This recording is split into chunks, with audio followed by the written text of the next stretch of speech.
will get. It will be progressive in the beginning, as we have called mini tops, and many of you have been here and traded them here, MMTs.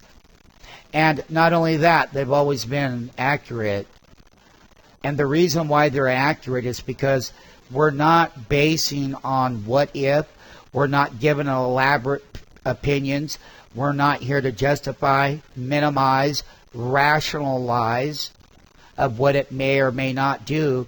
But however, taking that pinpoint accuracy based on ratio denominator, and where those ratios start to fall weak within the beginning of the move, so that you know exactly how to position oneself.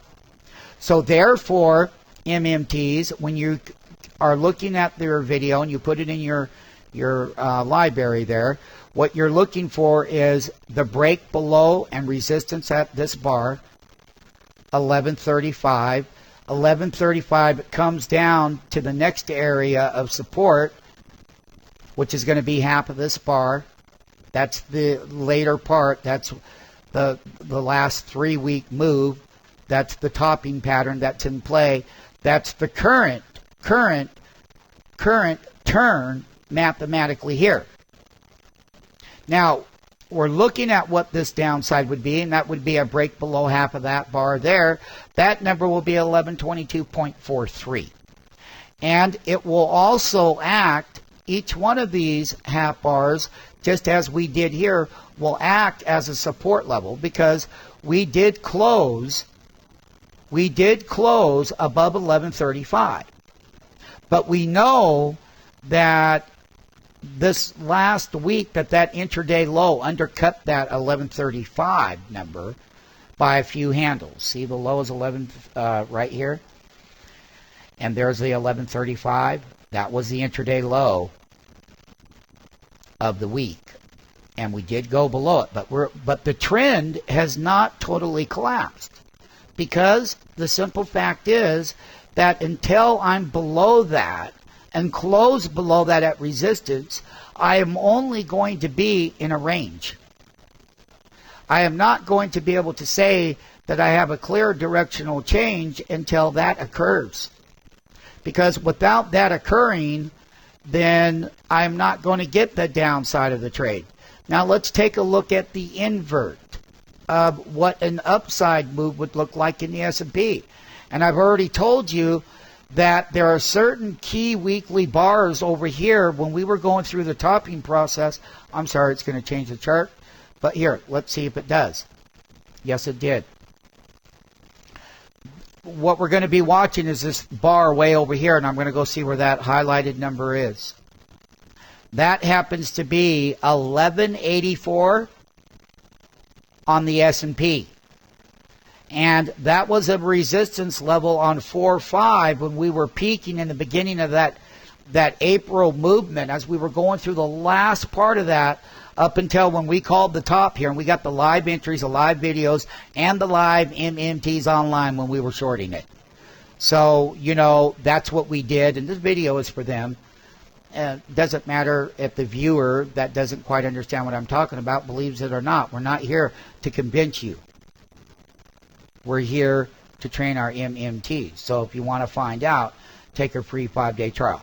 Write this number down, because the upside, before you can get there, that upper peak of that cycle was at 1194 on that 4-5 week. That's the upside. There's another upside at 1178.81. And if we can break above, you'll know that back early in the trend cycle down here, it wasn't until we broke above some key levels. And what are those levels? When we cleared that 1150 back on 3/8, and that's what I've been telling everyone all along, and we could have a closing weekly bar above it without dropping below that weekly bar, that's where we started moving up mathematically in our system, and so did the S&P, until it finally hit its weekly thing. And everything here was mathematically, this was minus 10.94. Look at the change, 11.31 higher. 20.77 higher, and then we kind of had a little distribution, but the S&P ended up 16.93 above that last bar. That's where we peaked, and guess what? The same thing on any top. There will be the same event every time, whether it's a top and or bottom and or intraday ranges. It doesn't matter. It all works the same. So I want to be very clear of what you understand where the upper ends of this is as far as going long above that S&P. And we've been very clear about the fact that diminishing price action at the upper end of the range is the key focus. And that's where they come in on the indexes and intraday names, such as some of the bigger bellwether and the techs and the things like that, is where they fall down. Meaning that they're no longer got that big bounce off of that support level, but rather what happens is they run those levels back up and then they take the trade from the top price action down notches.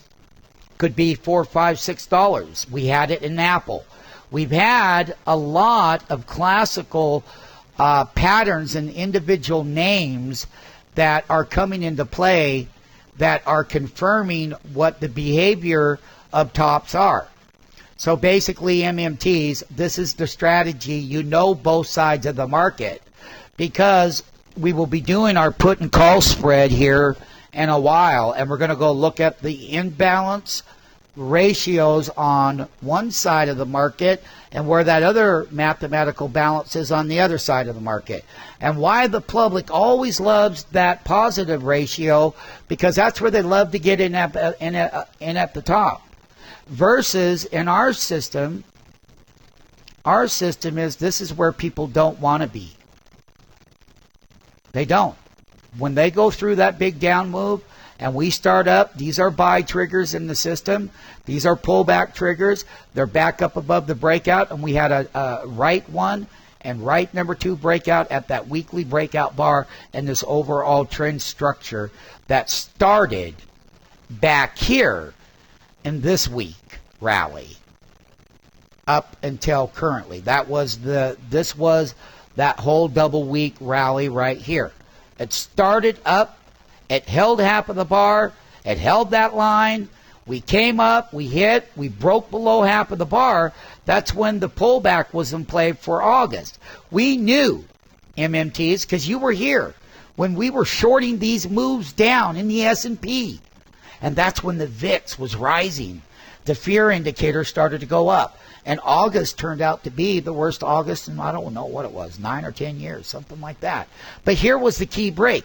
This very pattern mathematically here. Let's scroll down here. Let's see where we can find that blue bar. Curious to see what that was. It's right here. It highlights it for you. That half bar at that time was 1102, and it closed 38 handles.